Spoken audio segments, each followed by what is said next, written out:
inawezekana ukae kusikia, lakini Biblia inasema kwamba neno la Mungu ni taa au neno la Mungu ni jipya kila siku. Kwa hiyo maana ni kwamba chochote kile ambacho tunajifunza, yaani ukijifunza leo kuhusu Roho Mtakatifu au mtu akifundisha kuhusu Roho Mtakatifu, haimaanishi kwamba ukienda sehemu nyingine kwa kuna somo linafundishwa basi halistahili kusikizwa kwa wakati huo. Bwana Yesu asifiwe sana. Neno la Mungu ni jipya kila siku. Tunaweza tukasimama mimi nikafundisha kuhusu Roho Mtakatifu, akasimama mwingine akafundisha kuhusu Roho Mtakatifu, lakini pia bado tukatofautiana namna ya kuwasilisha. Bwana Yesu asifiwe sana. Kwa hiyo kama usikilize kuna kitu utakipata, na naamini Mungu ni mwaminifu sana. Sasa naomba nianzie hapa. Katika dunia tunayoishi, katika ulimwengu tunaoishi, hakuna mtu ambaye anazaliwa kuja kuwa kawaida. Hakuna mtu ambaye anazaliwa kuja kuwa kusindikiza watu wengine. Bwana Yesu asifiwe sana. Kila mtu aliyezaliwa kwenye hii dunia amezaliwa kama mtu ambaye amepewa purpose au assignment ya kuitimiza kwenye hii dunia.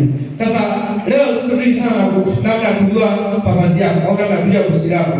Leo nitadili tunaangalia maeneo 7 ya ushawishi ambayo yanatawala dunia, ambayo kwenye dunia nzima hayo maeneo naamini eneo moja wapo lazima utakuwepo. Bwana Yesu asifiwe sana.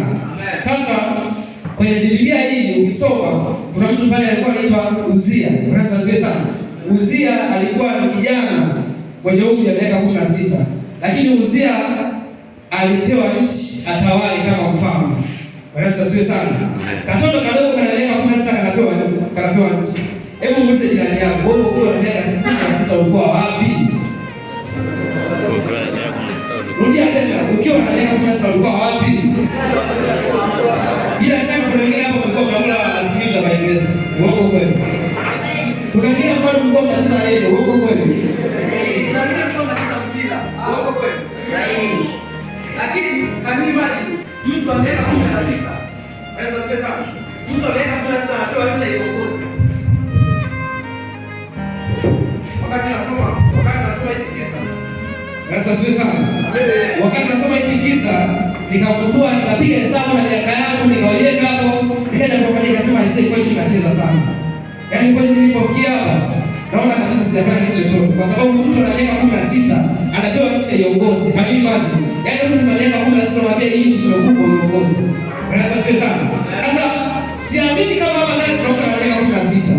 Lakini ninachokifahamu, ilimradi umejitambua, ilimradi umepata ufahamu ya kwamba hichi ni kibaya, hichi ni kizuri, basi tunatakiwa kutambua kwamba kuna kitu cha kipekee ambacho Mungu amelipa niweze kukifulfill na kufanya hapa duniani. Kwa haraka haraka unaweza kujua kwamba kitu ambacho Mungu amefanya ili kufanya hapa duniani ni kipi. Kwa haraka haraka, kitu cha kwanza ni usiwapashe wito wako uliokuwa nao. Kitu cha pili, usiwapende maumivu unayopitia kila siku. Kitu cha tatu, usiwa potential, uwezo gani uliokuwa nao. Kitu cha nne, utotoni ulikuwa unapenda kufanya nini. Kitu cha tano, usirudi ndani direction. Maelekezo ya Mungu anayokupa unaweza ukapanda kupitia ndoto, unaweza ukapanda kupitia maono. And stuff like that. Yesu asifiwe sana. Kwa sasa, after discovering your purpose, after discovering your destiny, what you are going to do is make sure that you are finding your area of influence. Mtu yote ambaye ametambua kusudi lake, ambaye ametambua uwepo wake hapa duniani, kuna eneo moja kati ya haya 7 anakuwa amepewa kama kufulfill his or her assignment. Bwana Yesu asifiwe sana.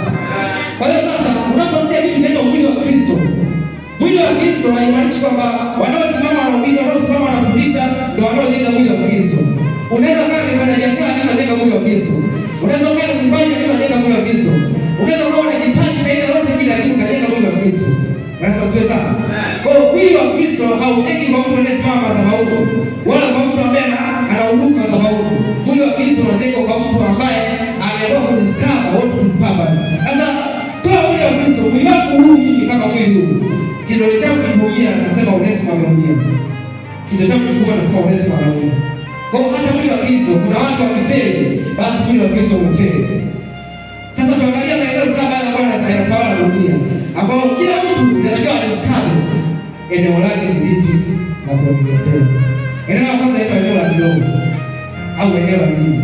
Eneo la kiroho, mambo ya kiroho hapa ndio unakuta kuna wachungaji, kuna injilisti, kuna wahubiri, kuna watu wa kila aina hapo ambao wanasimama madhabahuni kwa ajili ya kuhudumu.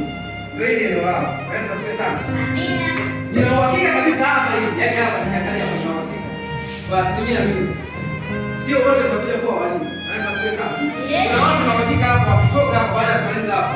Kuna aina ya vitu wamejiwekea kwamba mimi nikitoka hapa sitaenda tena kufundisha wala sitaenda kufanya kitu chochote. Kuna kitu ambacho ameamua kudiscover anakwenda kufanya. Kwa hiyo sasa kwenye eneo la kiroho ukisoma kitabu cha Waefeso sura ya 4 mstari wa 11, Biblia inasema kwamba Mungu ameweka wengine mitume, wengine manabii, wengine walimu, wengine watendaji. Sasa kwenye hili eneo pia Mungu anahitaji watu wengi sana ambao watamtumikia yeye na kumleta Mungu halisi. Ukifuatilia sasa hivi ukifanya research kidogo, wanaosimama madhabahuni na kukemea manabii wa uongo ni wengi sana kuliko wale ambao wanasimama na kumzidisha Mungu halisi. Yaani kwa mfano mimi naweza nikasimama na kusema watu tunaendana wakosa kwenye feki, anatumia mafuta si nini. Wanaosema katika jina la Yesu ukafanikiwe. Kama umepewa hili eneo na kuombea kwa jina la Yesu ukafanikiwe. Siku moja Facebook niandika kitu nikasema akili kubwa kuliko zote duniani. Unajua akili kubwa kuliko zote duniani, nikasema moja ya akili kubwa kuliko zote duniani ni kuhakikisha unatafuta kujua wewe ni nani. Ni kuhakikisha unatafuta kujua wewe ni nani duniani. Ni kuhakikisha unatambua kwamba kwa nini Mungu mimi ameona nini mpaka ameruhusu nizaliwe. Hizo ni akili kubwa. Lakini moja pia akili kubwa ni kujua eneo lako ambalo Mungu amekupia. Akili kubwa sio kaunda sana. Sasa unajua kwa sababu nasema hivi, kuna watu wengi sana wanafaunda sana lakini bado wao wanafanya zina. Wanafaunda sana lakini wao bado wanafanya masturbation. Wanafaunda sana lakini bado wao wanafanya vitu vya ajabu. Sasa Biblia inasema kwamba kitabu cha Mithali sura ya 3:2, azimie na mwanamke hana akili kabisa. Kwa hiyo ukithink twice unaweza kutambua kwamba kumbe akili sio kufaunda sana. Kufaunda sana inamaanisha akili.